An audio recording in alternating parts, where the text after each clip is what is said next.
The wind howled through the tall pines.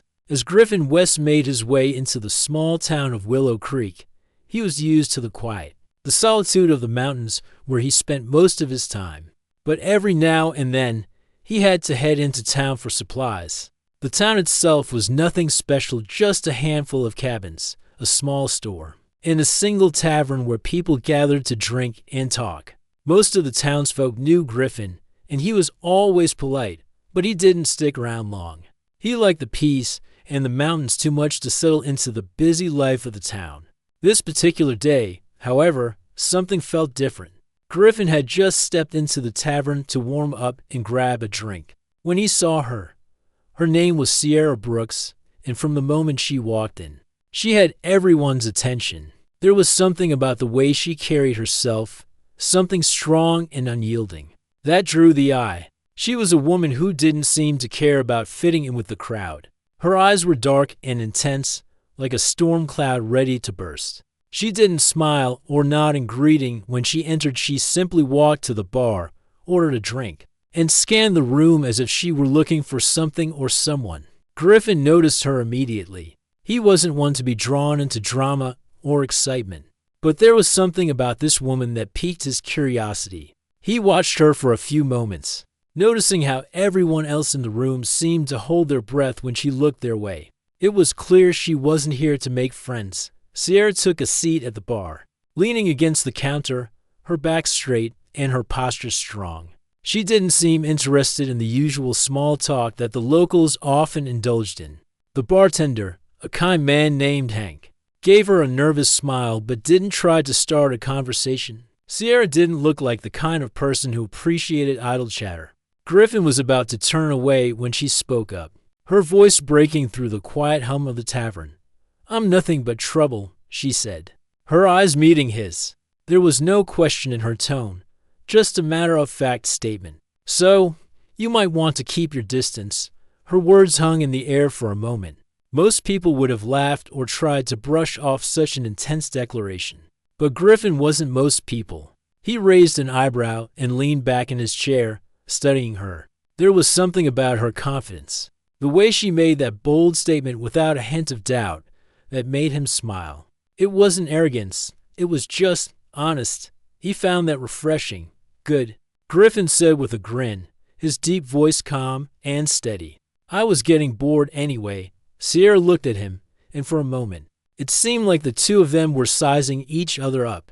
The atmosphere around them shifted, like the room had faded away and only the two of them remained.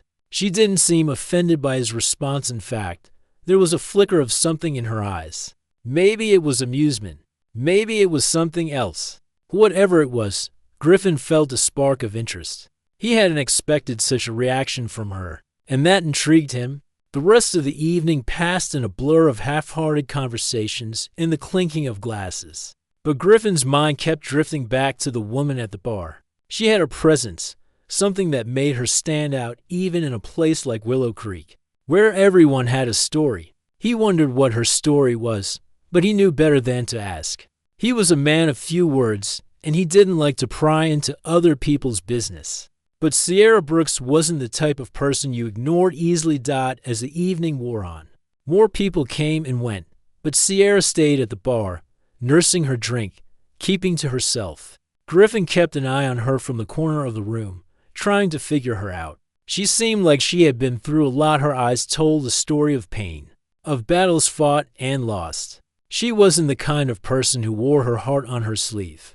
But there was something about her that suggested she had seen things, done things, that most people would rather forget eventually. The night grew late, and Griffin knew it was time to leave. He stood up from his seat, stretching his long limbs, and headed for the door. As he passed by the bar, he glanced over at Sierra one last time. She was still there, sitting alone, her gaze fixed on something far off in the distance. It was clear she wasn't interested in company, but Griffin felt a strange urge to say something. He wasn't sure why. Maybe it was the challenge in her eyes, or maybe it was the way she had looked at him earlier, as if daring him to react. "You heading out?" Griffin asked casually, his hand resting on the door frame. Sierra looked up at him, her expression unreadable. For a moment, It seemed like she was going to ignore him, but then she spoke. Her voice cool but not unfriendly. "Yeah, got some things to do. You?" "Same," he replied, shrugging. "I'll be back in a couple of weeks, though. Can always use more supplies." She nodded, not offering much more than that. And yet, there was something in the way they looked at each other that suggested their paths would cross. Again, the unspoken words hung in the air between them, a silent acknowledgement that neither of them was entirely done with the other. The following days were cold, and the wind blew relentlessly through the mountain passes. Griffin went back to his life in the mountains, where things were simple. He hunted, trapped, and lived off the land. But even in the stillness of the wilderness, he couldn't stop thinking about Sierra. Something about her had left an impression on him, something that went beyond her tough exterior and sharp words. He had seen enough in his life to know when someone was running from something, and he could tell she was. But what was she running from? And why had she chosen Willow Creek as her hiding place? Griffin wasn't the type to seek answers, but he couldn't help himself. He had a feeling Sierra wasn't just trouble, there was more to her than that. And if there was one thing Griffin couldn't resist, it was a good mystery. A week later, Griffin found himself back in Willow Creek for another supply run. The town was quieter than usual, with most people staying inside to avoid the bitter cold. As he made his way to the tavern, he felt that familiar tug in his chest, the pull to find out more about the woman he couldn't forget. When he walked in, she was there, just like before. This time, however, she wasn't alone. There was a man sitting beside her, a man who seemed to be trying too hard to be friendly. Sierra's posture was stiff, her body language defensive. She wasn't interested in whatever this man had to offer, and Griffin could see it in the way she kept her distance. Sierra looked up as Griffin entered, and for a moment, their eyes locked across the room. She didn't smile, but there was a flicker of recognition. Griffin didn't know if it was curiosity or something else, but it was enough to make him step toward her. "Mind if I join you?" he asked, his voice calm but confident. She didn't answer right away, but after a brief pause, she gestured to the empty seat next to her. "Suit yourself," she said, the hint of a challenge in her voice. Griffin took the seat, his eyes never leaving hers. Sierra didn't seem uncomfortable with his presence, but there was something guarded about her, something she wasn't ready to share.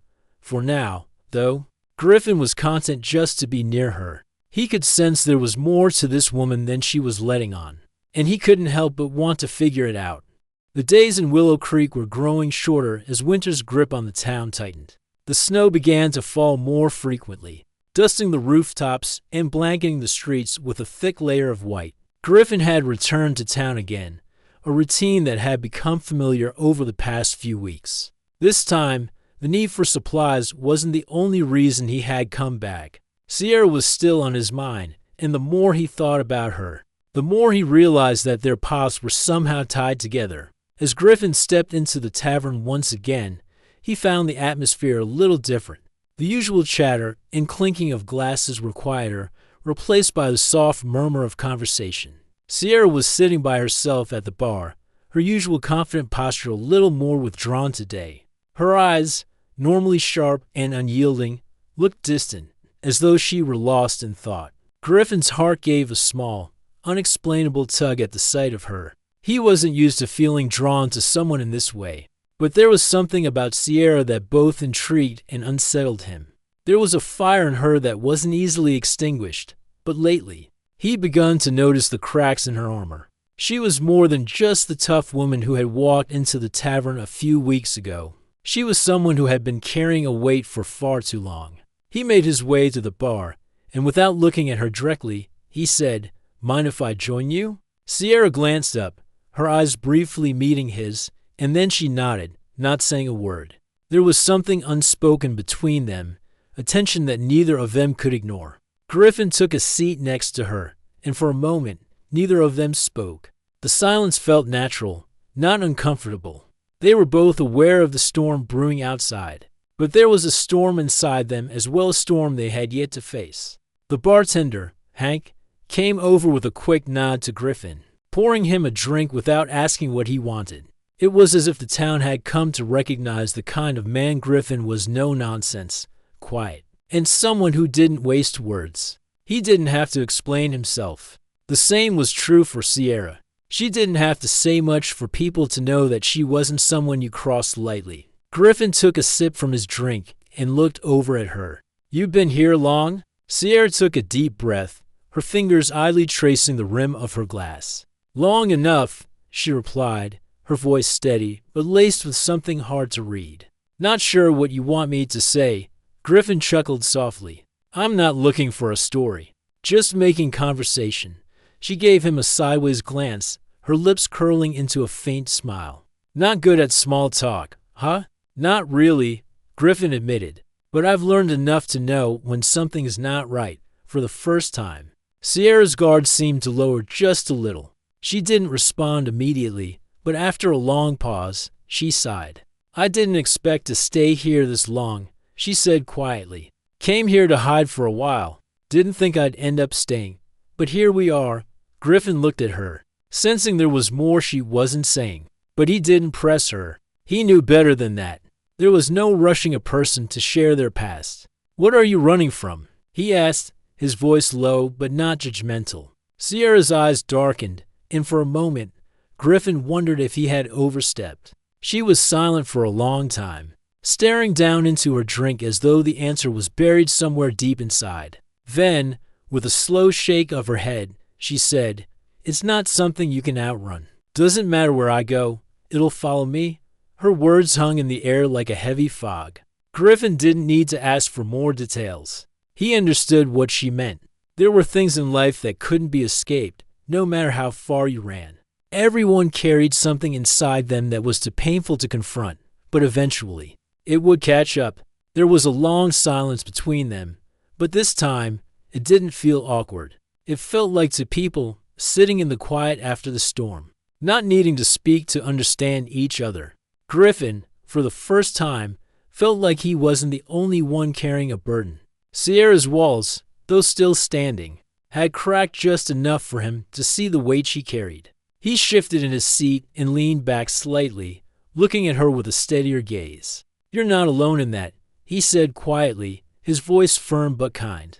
"Whatever it is, you don't have to carry it by yourself." Sierra turned to face him, her eyes meeting his, searching for something in his face. She had never shown this side of herself to anyone before, and for a brief moment, she wondered if she could trust him. She could feel the tension in the air shifting, the storm inside her beginning to stir, and yet, Griffin's steady presence seemed to calm it, even if only for a moment. "You've been out there," she said, her voice softer now, "living alone in the mountains all these years. Don't you ever get tired of being on your own?" Griffin thought about it for a moment.